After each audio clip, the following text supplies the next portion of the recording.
The video where I first saw you was a viral video you had about 3-ish weeks ago about the whole New Jersey drone situation, your breakdown of it on your YouTube channel, which people can search up, Chase Hughes. Yeah. Do you think that was a psyop? Because rewatching it before we did this interview, you point out a lot of points in that ended up becoming true. Like the term "not nefarious" was used many times to describe the situation by many different people, and you said that was one of the things about a possible psyop. If similar terms are used, and if things just kind of drop out of the news with no explanation, like this kind of did. It went from being literally the biggest news story in the US to now nobody's talking about it. Yeah. Surprisingly, some other stuff has happened. There's this attacks that happened that kind of took over the news cycle. And that's one of the things, like, and when I teach people about PSYOPs, there's a checklist of 20 things. And each one of these little 20 things, you score it on a 1 to 5 scale. And it essentially gives you a score from 0 to 100. And if you want to go through those, we definitely can. Oh yeah, I'm very interested in that. Okay. So it may take me a minute if you don't mind me just kind of rambling for a bit. No, for sure. It's not Okay. rambling. Okay. So number one, the first thing you want to look for is timing, the timing of the event, what's going on around the world. So does the timing feel suspicious or coincidental with some kind of other event, maybe like an election coming up? So like an example of this would be maybe a story about water contamination surfaces during some kind of big corporate scandal. And the second item is emotional manipulation. So, does the news story provoke fear or outrage or guilt without a lot of solid evidence? So, like if you're seeing a bunch of reports showing all these crying children and dying wildlife, but they're avoiding causes and solutions, that would be a 5 on that one. And number 3 on this list is uniform messaging. So, are there some kind of key phrases or ideas that are repeated over and over again all across media, just like a copy paste campaign? So, like if every outlet starts using the word unprecedented or weird or avoidable tragedy, that's a big one there. And number 4 would be missing information. So, are alternative views or critical details excluded? So, if you saw something where only a few sources discuss this timeline or other possible contributors to it, but everybody else is not really talking about the facts, that's a big deal. And it seems like, oh, well, maybe that's just how the news works. It's not how the news works. It should never be how the news works. But we've kind of gotten used to that. We've kind of developed a little group apathy to that. So number 5 would be simplistic narratives, which we definitely heard here. And this would be like, is the story reduced down to good versus evil frameworks? And it doesn't always have to be that, but this is where, let's say, something blames one company entirely while ignoring the systemic issues. So what I call this, when it comes down to profiling the news and media bias, this is called symptom focused and cause blind. So we're blind to the actual causes of what's going on. And there's people who are just narrowing in on these tiny little symptoms. So number 6 would be tribal division.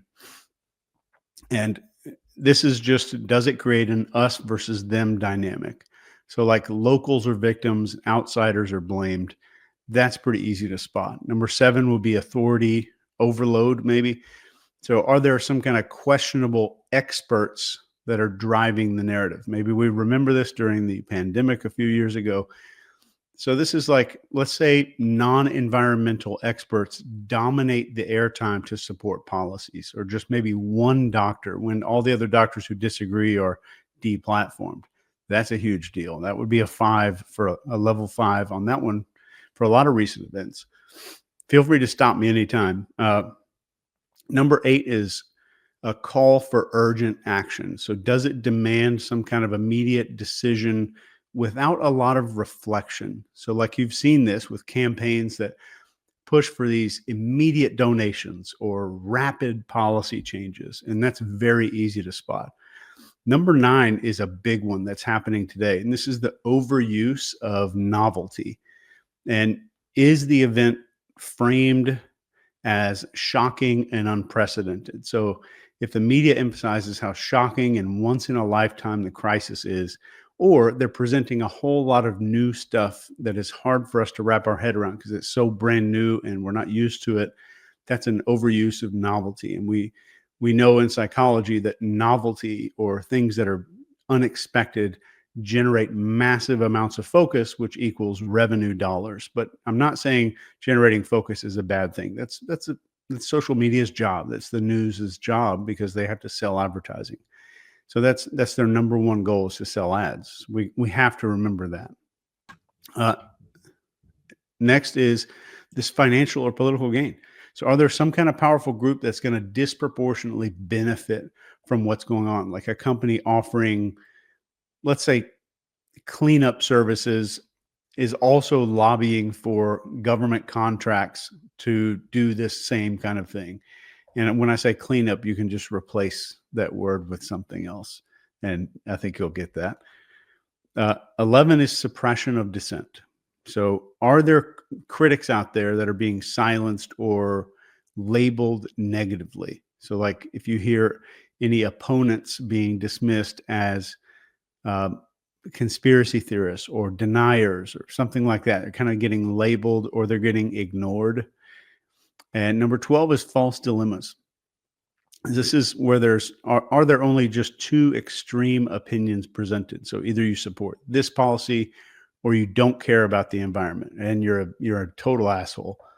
And 13 would be the bandwagon effect. So is there pressure that you can visibly see online or on the media to conform because so many people are doing it? And we see this with social media influencers posting these identical hashtags somehow, all of them, or shifting, maybe adding a country's flag, which I won't say, to their profile photo.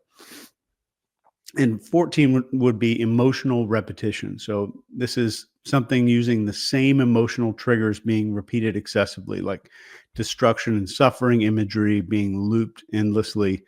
15 is cherry-picked data, statistics that are selective or out of context. 16 would be logical fallacies, like the straw man argument and flawed arguments used to dismiss the critics. So the critics are labeled maybe out of touch without addressing their points. So they're attacking character instead of the argument itself. 17 would be manufactured outrage. This is like you just asked, does outrage seem really sudden or just super disconnected from the facts, like viral memes that escalate quickly with not a lot of explanation? And then 18 would be framing, if we spot framing. So like, is the story shaped specifically to control how you perceive it? So the crisis framed as something that could be framed in not one other way, but they're not doing that. 19 would be rapid shifts in behavior. So like, are there groups out there that are adopting symbols or actions without a whole bunch of clear reasoning? And 20 is historical parallels, which is one of the most important.